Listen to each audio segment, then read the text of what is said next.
지난번 기억하시죠? 잊어버리셨을 것 같은데, 지난번 마무리를 못한 게 어디까지 마무리를 못했냐면, 에서가 어머니와 야곱과 그다음 아버지한테 아픔을 당해서 방성대복하는 장면까지 제가 말씀을 드렸고요. 제 간증도 좀 들어갔죠.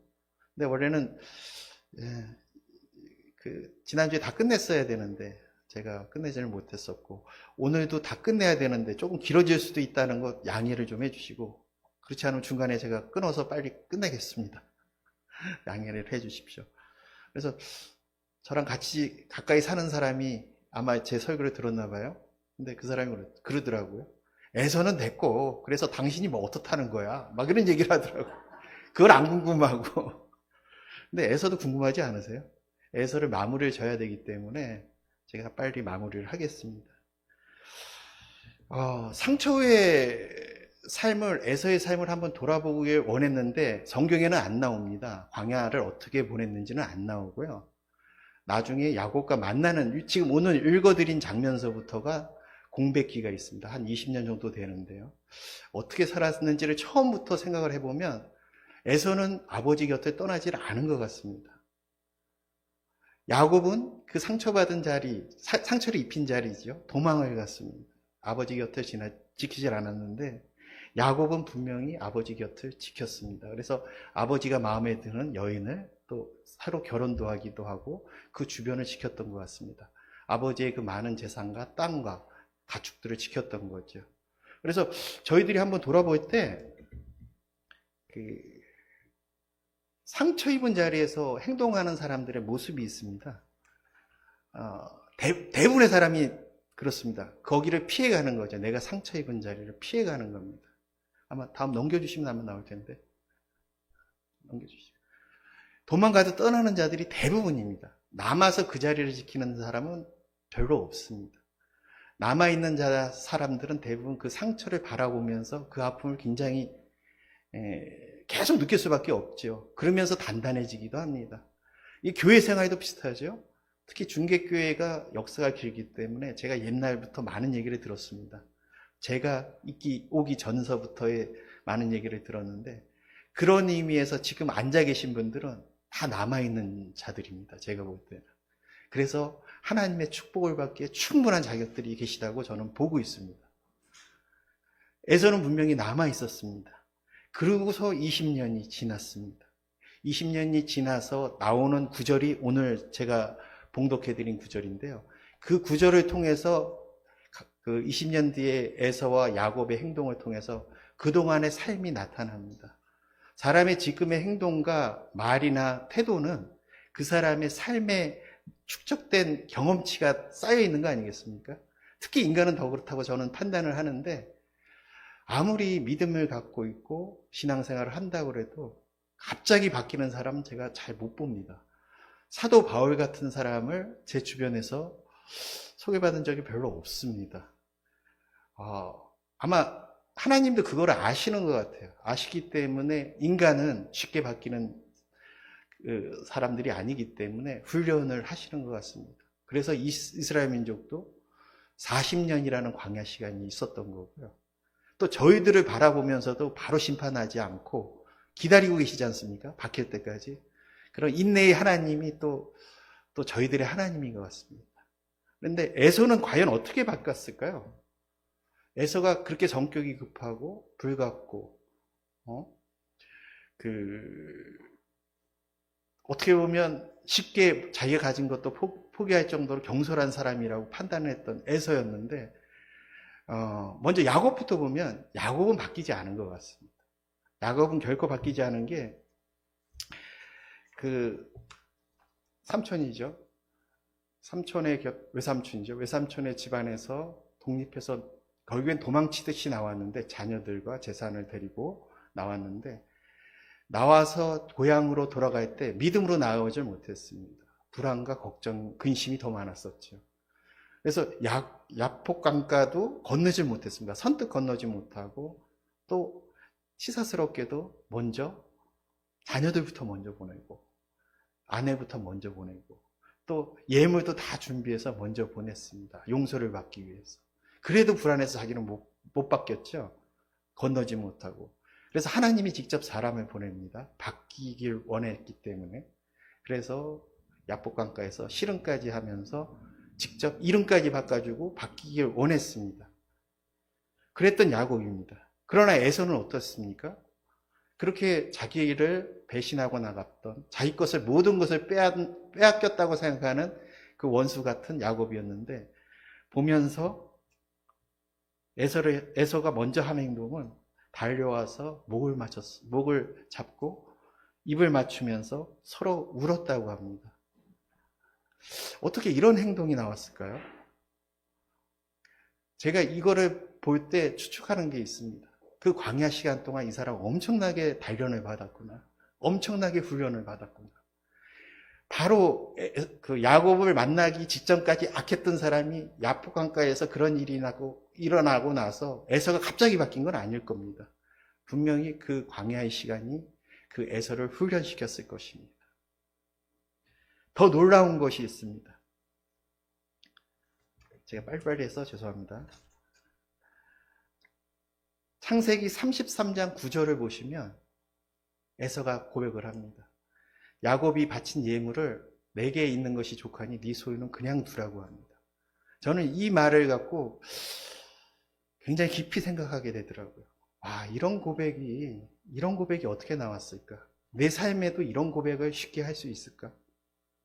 이 고백이 그 성경 구절에 찬양시로 아주 멋있게 써놓은 게 있습니다. 제가 제일 좋아하는 구절인데요. 하박국서에 보시면 있습니다. 하박국서 3장 17절, 18절 다 아시는 내용입니다. 내게 있는 것이 족하니의 표현이 바로 저 찬양의 시인데요. 무화과나무가 무성치 않고 포도나무 열매가 없고 감람나무에 소출이 없고 들에 먹을 것이 없고 우리와 외양간에 소와 양이 없어도 나는 여호와로 인해서 하나님으로 인해서 기뻐하리로다.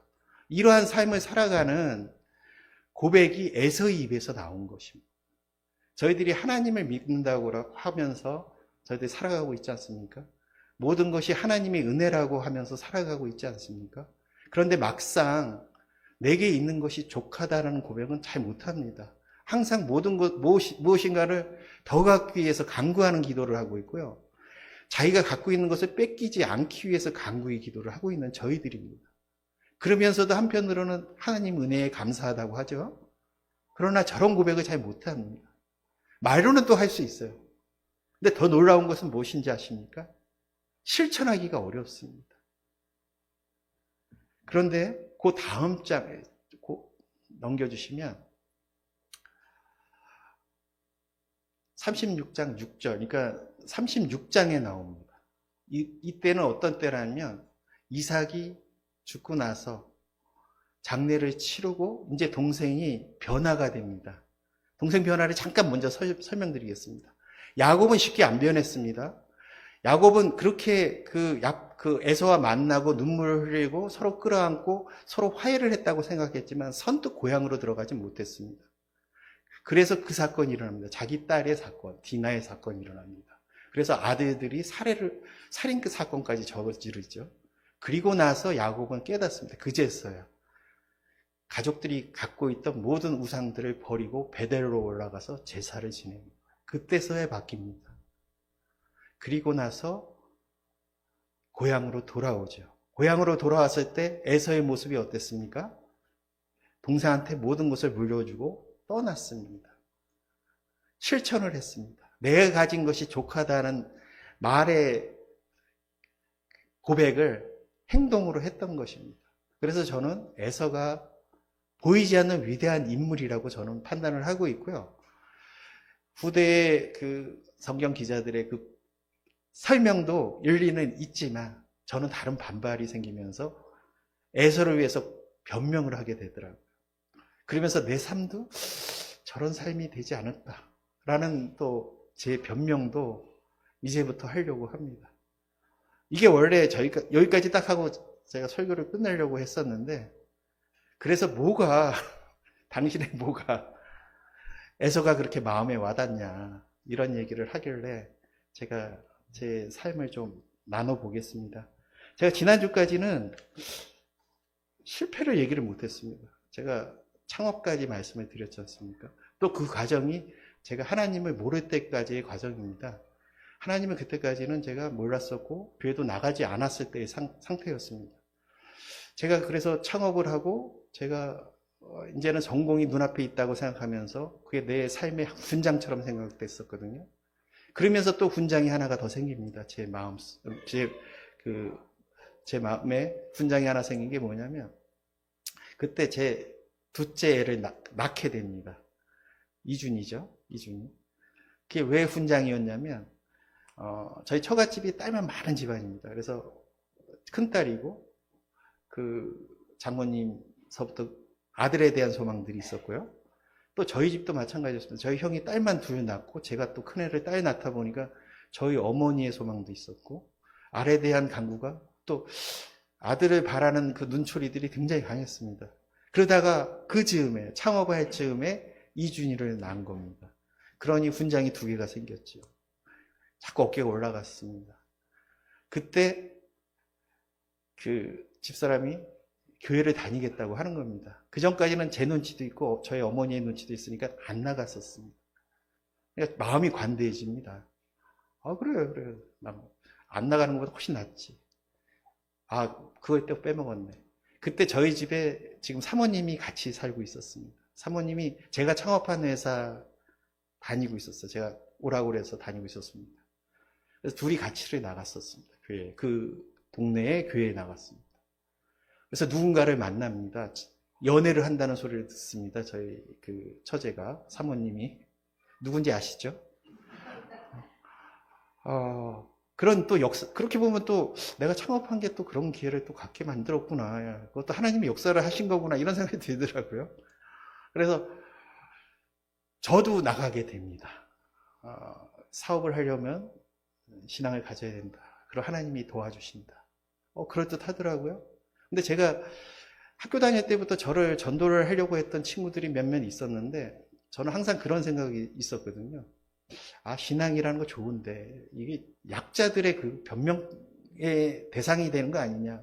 일종의 정신 승리하려고 나가는 거 아니냐. 이런 생각들이 있었거든요. 그래서 안 나가고 있었는데 나가게 됩니다.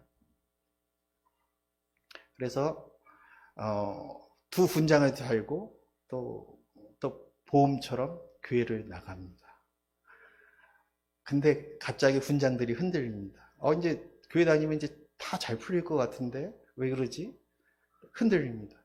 우선 애가 아픕니다. 이준이가 아시는 분 많을 거예요. 그때 여러분 보셨을 때부터 애가 아프기 시작했으니까 계속 아픕니다.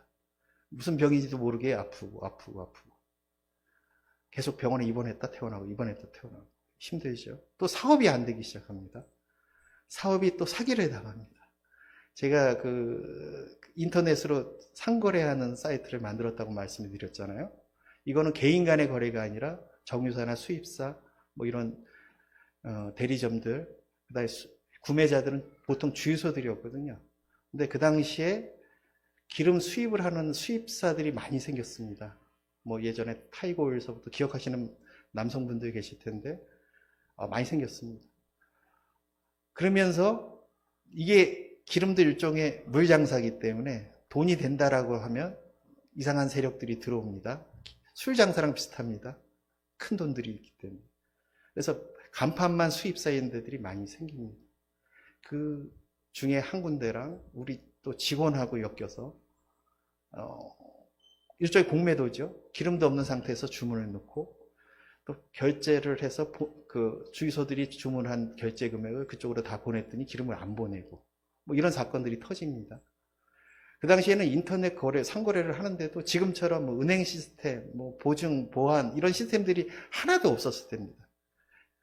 시스템들이 구축이 안 돼 있고 저희만 앞서 나가고 있었던 거예요. 해달라고 해도 만들어 주지도 않고 은행들이 접촉 뭐 대상 그런 관심도 없을 때입니다. 그러다 보니까 그 책임을 오롯이 저라 회사가들이 떠안아야 되겠죠. 그래서 그 금액이 상당히 커집니다. 그래서 그때부터 고난이 시작됩니다.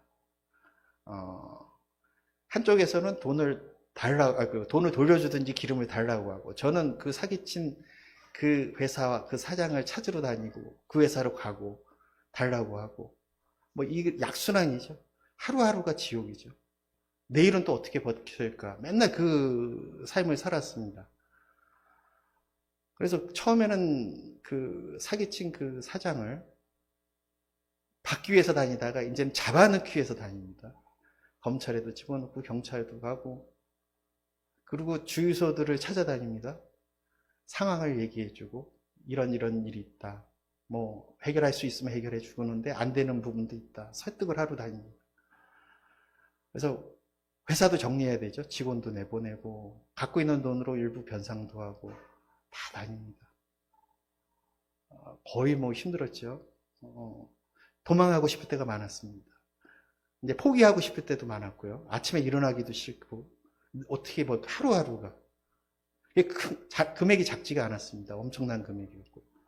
그런데 어떻게 하다 보니까 주유소들 다 동의를 받습니다.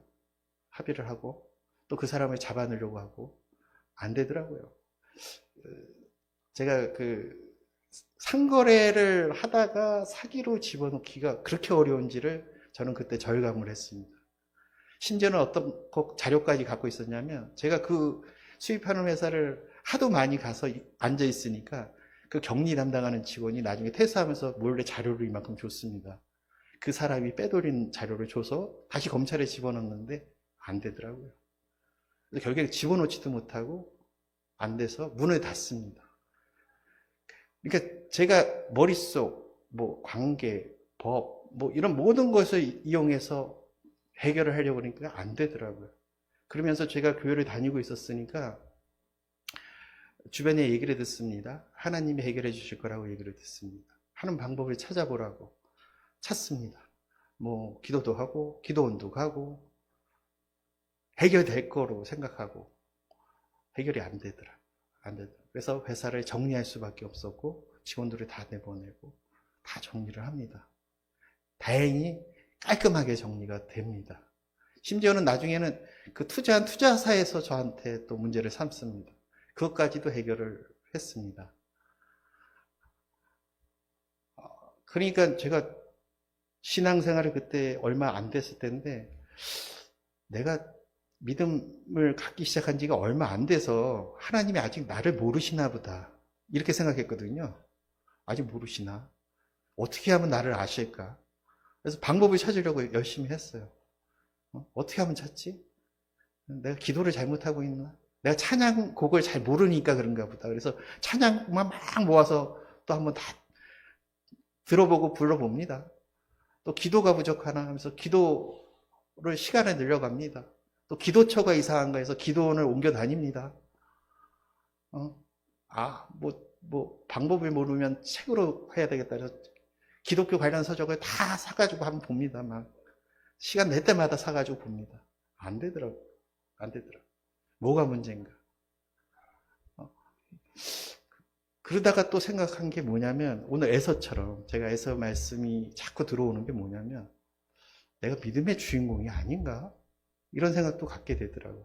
그래서 이 하나님이 내 하나님이 아니고 이쪽 사람의 하나님을 내가 같이 껴서 믿는 거 아닌가? 막 이런 생각도 갖게 되더라고요. 그래도 삶이 아주 극단적이기까지는 안 갑니다. 누군가 또 저를 부릅니다. 저희 선배나 이런 사람들이, 사업하는 사람들이 불러요. 그래서 제가 원래 현업에 있을 때 하던 사업들이 뭐냐면 빈 땅 중에 주유소가 될 만한 자리를 잘 찾아서 인허가를 받아서 주유소를 만들고 그걸 다수를 만들어서 다 운영을 하고 수익을 내고 또 부가치를 올리고 이런 일을 계속 했었거든요. 그래서 그런 사업을 하는 사람들이 우리 회사 와서 이런 것 좀 해줘라 이런 식으로 부릅니다. 그런데 희한한 게 그렇게 해서 가지 않습니다. 그 사업을 못합니다. 이상하더라고요. 원래 하고 있던 사업을 나보고 하라는 겁니다. 이거는 좀 이따 하고 이 사업이 조금 이상하니까 이거 맡아서 해라 합니다. 잘 안 돼요. 전체가 망해버립니다. 그거를 여러 번 겪습니다. 계속 겪어요. 계속. 원망도 많이 받죠. 하나님한테 원망도 하고. 아니 분명히 신앙을 갖고 하면 삶이 좀 안 믿을 때보다는 편해야 되는 거 아닌가? 편하지가 않은 겁니다. 이상한 것을 하고 있어요. 내가 원했던 사업이 아닌 거 다른 일을 해요. 그래서 제가 상상 외로 경험이 많습니다. 여러 가지 접종들을 많이 해봤습니다. 심지어는 피트니스 센터도 운영해봤고 뭐 여러 가지 많이 해봤습니다. 그리고 또 희한한 게 뭐냐면 사업 그래서 망해서 절망 중에 있을 때 누군가 또 부릅니다. 너 지금 뭐 하냐? 그러면 그런데요. 그러면 와서 이것 좀 도와줘라. 뭐 이런 선배들이 부릅니다. 그래서 계속 또 그쪽에서 일을 하고 있습니다. 막힐만 하면 누가 부르고 막힐만 하면 누가 부르고. 그러니까 경제적으로 안정감은 없었죠. 제가 저를 생각할 때 물질에 굉장히 민감했던 사람이거든요. 그런 생각을 하다 보니까 뭐가 문제냐면 이렇게 삶도 어려운데 교회 와서 이렇게 헌금까지 해야 돼 이런 생각들이 굉장히 많았었어요. 근데 또 제가 또 약점이 뭐냐면 이 체면을 굉장히 또 생각을 하거든요. 남의 시선과 체면. 그러다 보니까 예전엔 또 헌금 바구니가 막 돌아다녔지 않습니까? 우리 교회뿐만이 아닙니다. 제가 기도원 가고 뭐 이럴 때 얘기입니다. 부담스러운 거예요. 그때 용돈 받아서 살림이 뻔히 아는데 용돈 받아서 쓰는데 이 용돈 중에서 나눠야 되잖아요. 이 헌금을 내야 되는데 너무나 이게 내 체면이 손상이 되는 게 막 느끼는 거예요. 그러니까 물질이 아까운 게 아니라 이 체면이 손상이 되더라고요. 그래서 주머니에 돈이 있을 때 이게 내는 게 어느 순간에는 감사로 바뀌는 느낌을 느낍니다. 그러니까 내 물질을 왜 드리냐가 아니라 내가 이게 드리는 게 굉장히 감사하더라고요. 내가 돈이 있으니까 이거 드리지. 이게 드릴 수 있다는 게 너무나 감사해지는 거예요. 그러니까 체면이 말을 바꾼 겁니다. 처음에. 신앙이 바꾸고 믿음이 바꾼 게 아니라 이 체면이 바뀌게 되더라고요. 그래서 지금도 저는 예배의 자리라고 그러면 무조건 헌금을 합니다. 무조건. 뭐 기도회라고 그래도 하고 어떤 자리라도 합니다. 주머니에 돈이 있는 한. 너무 감사하다. 그때의 경험입니다. 축적된 단련인가? 뭐 하여튼 뭐 그런 삶의 그거라고 보시면 됩니다. 그렇게 하다 보니까 이 삶의 안정감도 없고 계속 다른 일을 하고 있고 그러니까 하나님을 기도할 때 이런 원망이 들어가는 거예요. 아니 저 사람은 나보다 못했는데 저렇게 잘 사는데 내가 뭐가 부족합니까? 이런 기도를 하고 있더라고요. 제가 뭐가 부족합니까? 나 뭐든지 다 할 수 있는데 맨날 이렇게 망해가는 뭐만 하고 있으니 이게 내 삶이 아니라고 이런 원망들을 하게 됩니다. 근데 희한한 게 그때는 몰랐죠. 근데 지나고 보니까 그걸 들으셨던 것 같아. 그래? 너 그렇게 잘해? 이런 얘기를 들으셨던 것 같아. 그때도 제가 부산에 있었습니다. 그때는 부산에서 또 새로운 LED를 이용한 무슨 제조 공장을 만들려고 투자를 받아서 선배가 이걸 하니까 내려오라고 그래서 그때 했었습니다. 그래서 그때는 막 사무실에서 자고 막 라꾸라꾸 침대 가지고 자고 6개월을 그렇게 살았었습니다. 그래도 그때는 매주 주일날 올라왔었거든요. 그때 제가 중고등부 부장을 했었는데 설교를 했었습니다. 근데 그게 굉장히 큰 소망이었기 때문에 부산에 있을 때도 매주 올라와서 담당했었는데 그때 큰 힘이 됐었습니다. 그렇게 고생을 했는데도 안 돼요. 뭐 투자해 주기로 했던 사람이 다 빠지고 그래서 결국에는 공장을 못 만들고 다시 돌아왔습니다. 그때 그 원망이 기도가 계속 나왔습니다. 이렇게까지 하는데 안 됩니까? 뭐가 문제입니까? 나를 왜 이 정도로 남겨두시려고 그러십니까? 하고 있는데 누군가 또 손을 내밉니다. 화장품 회사입니다. 이제는 화장품 회사.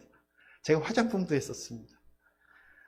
화장품 회사인데 할 수 있냐고 그러더라고요. 뭐 못할 게 뭐가 있냐고. 근데 화장품 제조하는 거를 나보고 담당하랍니다. 저는 화장품의 그 스킨 로션 외에는 몰랐거든요. 지금도 잘 모릅니다, 솔직히. 근데 화장품 제조를 하는 메이크업 회사인데 제조를 담당하랍니다. 저 혼자서. 그래도 할 수 있다고 생각했죠. 화장품이 여러분 아시지만 아시는 분은 아실 겁니다. 이렇게 화장품 나오는 게 어떤 공장에서 처음부터 끝까지 다 만들어서 내가 팔고 이런 데는 없습니다. 거의 없습니다. 뭐 태평양 정도 있을까? 뭐 LG? 다 어딘가에 외주를 주는 겁니다. 이거를 다 모아서 제품이 되는 거거든요. 그 회사는 사무실 하나밖에 없습니다. 그런데도 수백 가지 제품의 화장품을 만들어내는 회사고요. 그걸 혼자 제조를 합니다. 제가 그 일을 맡았습니다. 근데 전임자도 없어요, 갔더니. 다 몇 개월 만에 그만뒀고, 뭐 일주일 있다 그만두고, 못 버티고 그런다고 그러더라고요. 그래서 그 일을 하게 됩니다. 화장품 하나에 관련되는 업체들이 뭐 심하면 10개가 넘습니다. 보통 편하게 하려고 그러면 그런 회사에다 맡기면 되거든요. 이 충진하는 회사라고 내용물 만들어주 충진 회사에서 다 모아서 하는 게 보통인데 거기는 최저 단가만을 찾았기 때문에 다 일일이 찾아내야 됩니다. 그래서 화장품 하나에 여러 가지 업체들이 관여되는 거를 저보러 하라고 그러더라고요. 그래서 했습니다. 하는데 더 문제는 그 사장이 이런 공개적인 자리에서 얘기가 좀 그런데 안 좋은 전형적인 경영자였습니다. 최소한의 비용으로 최대한의 효율을 뽑아내는. 그래서 구매자 입장이시지 않습니까? 제가 이렇게 제품 업체들한테 다 사야 되는 업체 그 입장이니까 갑인데 결제를 안 해주는 거예요, 사장이. 결제를 최소한으로 해줍니다. 원래 월 마감해서 주기로 돼 있으면 월 마감 다음 달까지 연기하고 그것도 어음으로 주고. 근데 제품은 나와야 되고 그거를 감당을 할 수밖에 없었죠. 항상 힘들었습니다. 그 사람들한테 욕먹고 뭐 제품이 안 나온다. 그래서 출근을 할 때마다 이 사표 내고 그만둬야 되겠다 하는데 제가 한 얘기가 있으니까 내가 뭘 못하겠냐. 집에도 그렇고 걱정하지 말라. 했습니다. 할 수밖에 없었죠. 그래도 견디다 못해서 이제 사표를 내야겠다 딱 준비를 하고 있었습니다. 그게 한 1년 반, 2년째 됐을 겁니다. 아마. 딱 준비를 하고 있었는데 그것도 하나님이 들으셨는지 전화가 옵니다. 또 아는 선배가 전화를 하더라고요. 뭐 하냐. 그래서 뭐 이런 일을 하고 있다 그랬더니 제가 하고 싶은 게 주유소 쪽이라고 말씀드리지 않았습니까? 큰 기업에서 그 주유소 사업 쪽 진출하려고 하는데 그 운영할 사람이 필요하다. 한번 이력서를 내보라고 그러더라고요. 그래서 이력서를 내고 그 회장과 면담을 하고 했습니다. 그랬더니 오라고 그래서 거기를 과감하게 사표를 내고 물론 내서 나오는데 힘들었습니다. 후임자를 뽑아서 대느라고 되게 힘들었는데 그쪽으로 취업을 하게 됩니다. 그 회사는 굉장히 큰 회사였습니다. 대형 탱크터미널도 갖고 있고 석유 수입해서 직접 주유소에 팔기 위해서 직영 주유소를 만든다는 겁니다. 한 몇십 개를 만든다는 겁니다. 그래서 제가 그거를 담당하는 임원으로 들어가게 됐거든요. 감격했죠. 이제 나의 광야는 끝나고 이제 가나안으로 들어가는구나. 하나님이 지금까지 들으셨구나. 너무나 기뻤죠. 저희 식구들도 다 기뻐하고요. 가나안이었을까요? 젖과 꿀을 끓는 그 삶이었을까요? 근데 바로 6개월 만에 확인이 됩니다. 막 준비를 했죠. 주유소를 찾기 위해서 돌아다니고 준비를 하고 하는데 회사 사정을 조금씩 알아보니까 이게 굉장히 큰 문제가 있는 회사였습니다. 석유를 수입을 해서 국내 시장에 팔았었는데 원래 탱크터미널을 운영하던 회사가 그게 유산스라고 해서 수출 어음을 쓰거든요. 처음에는 담보를 이용해서 수입을 해오고 바로 결제를 안 해줍니다. 그 은행 어음을 통해서 결제를 하는데 그때 그 상황이 어땠냐면 지금과 틀립니다. 기름값이 계속 떨어지는 상황이었어요. 그래서 수입을 해오면 국내 그 판매가가 떨어져 있고 그게 1년 이상 지속된 겁니다. 그러니까 팔면서 손해가 나는 상황을 제가 들어오기 1년 전부터 그런 상황이었더라고요.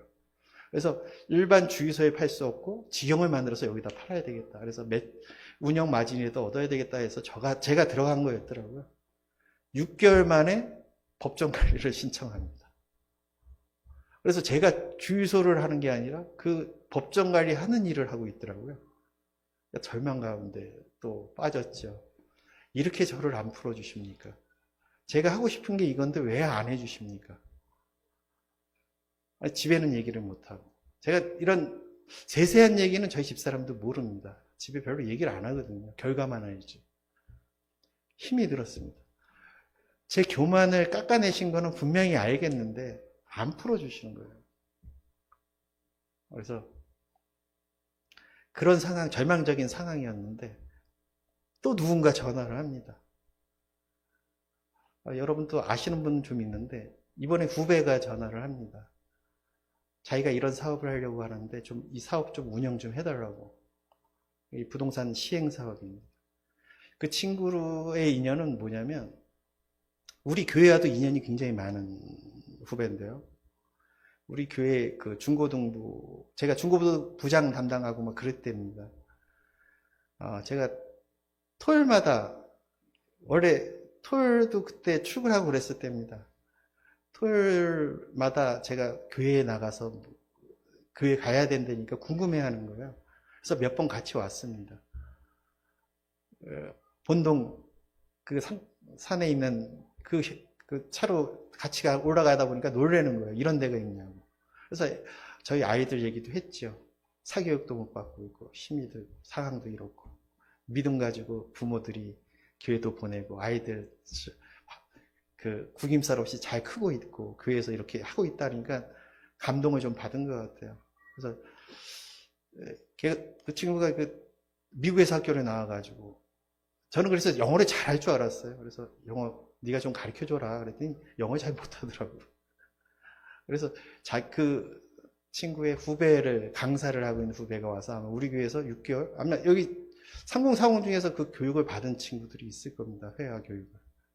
그리고 그 친구가 또 마음이 여린 게 우리 교회 환경을 보더니 그 친구도 돈이 굉장히 없을 때거든요. 저랑 같이 있었으니까.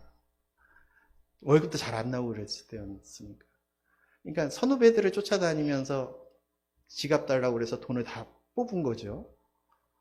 그래서 컴퓨터를 사왔습니다. 컴퓨터를 3대를 사서 우리 애들이 컴퓨터도 제대로 못 사용한다고 하니까 사다 설치까지 해서 마음이 여린 친구였죠. 그 친구랑 이렇게 한 7, 8년 이렇게 끊어져 있었는데 전화가 온 겁니다. 내가 이런 사업을 하는데 형님이 와서 좀 살림 좀 봐달라고. 그래서 또 거기를 가게 됩니다. 근데 좀 두려웠죠. 왜냐하면 시행사업이라는 게 금세 망할 수도 있고 사업이 진행이 안 될 수도 있는 상황이니까. 과정이 굉장히 힘들었습니다. 안 될 가능성도 굉장히 많았었고요. 근데 저는 그때 기도한 게 이제는 기도가 굉장히 소박해져 있습니다. 제가 뭐 큰 물질을 두고 기도하진 않았었습니다. 단지 제가 기도했던 건 뭐였냐면 그때 애들이 커가고 있었으니까 애들이 대학교 졸업할 때까지만 이래도 제가 그 안정적인 직장 생활을 했으면 좋겠습니다라고 기도를 했었습니다. 예전의 기도에 비해서는 엄청나게 낮아졌습니다. 그리고 항상 제가 기도했던 게 뭐냐면 저는 이제 할 수 없습니다. 하나님이 해주십시오. 이런 기도가 계속 나왔어요. 근데 하나님이 정확하게 그걸 들어주시는 것 같아요. 제가 저희 지금 있는 회사가 이제 사업이 다 끝나고 또 그 후배가 또 심한 병도 걸려가지고 사업을 정리하고 할 수밖에 없는 상황이거든요. 그래서 원래는 작년에 다 정리를 하기로 돼 있었습니다. 근데 올해 아직 정리 안 된 부분이 있어서 1년 더 맡아달라고 그러더라고요. 그래서 지금 하고 있는 상황인데 우리 이지준이가 원래는 올 1월, 3월, 그러니까 작년으로 끝으로 해서 졸업을 해야 되거든요. 근데 취업 때문에 올해 졸업을 연장을 했습니다. 어떻게 그렇게 정확하게 아시는지. 그럴 줄 알았으면 한 20년 정도 그렇게 기도를 했어야 되는데. 지금 굉장히 또 걱정과 근심이 많은 상태예요. 왜냐하면 이제 또 내가 뭐를 해야 되나? 내가 이제 정리를 하고 무슨 사업을 하고 아니면 이제는 또 어떤 모습으로 내가 살아가야 되나? 걱정과 근심이 있습니다. 그래도 기대하는 것도 있습니다. 하나님이 그럴 때마다 또 연결시켜주고 이어주시고 그러면서 내가 이렇게 모난 부분들을 깎아내시는 것 같더라고요. 분명히 그게 있어요. 특히 3040 세대들한테 얘기하고 싶은 게 뭐냐면 저희들 기도하지 않습니까? 이거를 하면 뭘 하겠습니다라는 기도를 많이 해요. 저도 그렇게 했으니까. 근데 제가 경험하는 거 보면 사람들이 이렇게 하나님이 원하시는 모양이 이렇게 원이라고 생각하면 결코 원인 모습으로 살질 않거든요. 빼죽빼죽한 부분들이 있어요. 뭐 물질에 대한 욕심일 수도 있고 명예에 대한 것일 수도 있고 또 자리에 대한 것일 수도 있고 자녀에 대한 것일 수도 있습니다.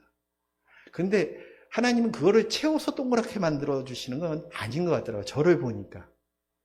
그 빼죽한 부분을 계속 어떤 상황을 이러던 만나게 해서 두들기시더라고요. 두들겨서 내리시더라고요. 그래서 동그랗게 만드시려고 하는 것 같아요. 여러분의 모습을 한번 보십시오. 내 뾰족한 부분이 뭐가 있는지. 근데 그 부분을 위해서 어떻게 기도하시는지를 한번 돌아보셨으면 좋겠어요. 내가 물질에 욕심이 많은데 물질을 달라고 기도를 계속 하고 있지 않나. 내가 뭐 진급이나 지위를 위해서 기도를 하고 있는데 이게 내가 욕심 때문에 하는 거 아닌가. 또 자녀 위한 것도 있습니다. 제가 자녀가 군장이라고 그러지 않았습니까? 저도 자녀에 대한 눈높이가 있었습니다. 제가 살아왔던 어린 시절이 있었기 때문에 최소한 나만큼은 살아야 되지 않냐는 기준이 있었어요. 근데 제가 이준이의 아픈 것을 보면서 그걸 다 내려놨습니다.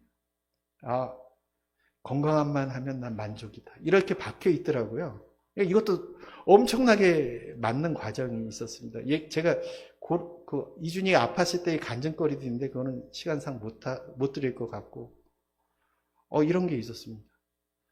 그래서 그런 하나님의 역사심을 알게 되신다면 지금 힘들고 어려운 분들 많이 있지 않습니까? 살아가시는데 조금이라도 도움이 되실 것 같다라는 생각이 들어요. 그렇다고 제가 지금 동그랗다는 거 아닙니다. 지금도 못난 부분이 되게 많아요. 지금도 물질을 보면 욕심이 생기고 뭐 친구들 잘 나가는 거 보면 아직도 배 아픈 게 있고 비교하고 열등감도 빠집니다. 그래서 제가 예전 한 4, 5년 전까지만 해도 친구 모임도 잘 안 나갔었어요. 특히 부부 모임은 더 안 나갔었습니다. 그런데 이제는 뭐 나갑니다. 지금도 그들 친구들 보면 배 아플 때도 있고 부러울 때도 있고 욕심도 납니다. 그러나 집에 돌아오면서 금인세에 떨어버릴 수 있는 훈련이 돼 있습니다. 변화가 돼 있습니다. 더 기쁘게는 저희 집사람한테도 항상 미안하지만 집사람은 더 비교가 되실 거 아닙니까? 이렇게 모임에 나갔을 때 뭐 지난달에 어디 갔다 왔느니 뭐를 샀느니 이런 얘기 들으면 굉장히 부러워하고 화살이 나한테 돌아올 것 같다라는 생각이 막 드는데 집에 와서 표현을 하나도 안 하더라고요. 아, 하나님이 또 우리 집사람도 만져주고 계시는구나. 나만 만져주시는 게 아니구나. 그래서 저는 이제 제 삶이 얼마나 남았을지 모르겠지만 조금 더 하나님 앞에 다가가려고 노력은 합니다. 내 욕심을 내려놓으려고 합니다. 그래도 안 될 수도 있을 것 같아요. 그럴 때마다 저는 저 말씀 하박국서의 3장 17절 18절을 계속 되뇌입니다. 저 삶대로 살려고 노력하고 있고요. 그래서 제 카톡 프로필도 그 구절이고요. 그 구절이 내려가는 순간에 제가 완전히 바뀐 사람이 됐을 겁니다. 근데 안 바뀔 것 같습니다. 그렇습니다. 그래서 제가 이 대본과 상관없이 말씀을 드렸는데 제 이 마음을 잘 표현한 시가 있더라고요. 찬양 시가 있더라고요. 한번 읽어드리겠습니다. 매일 마주한 슬픔을 견뎌나가며 주 예수의 마음을 닮아가네. 두려운 걸음마다 주가 동행하니 주 의지하며 오늘을 걷네. 주의 신실한 소망을 깊이 담으며 주 예수의 풍요로 채워가네. 하나님의 자녀로 명예 지켜가며 기뻐진 삶을 주께 드리네. 이 찬양을 하시겠습니다. 찬양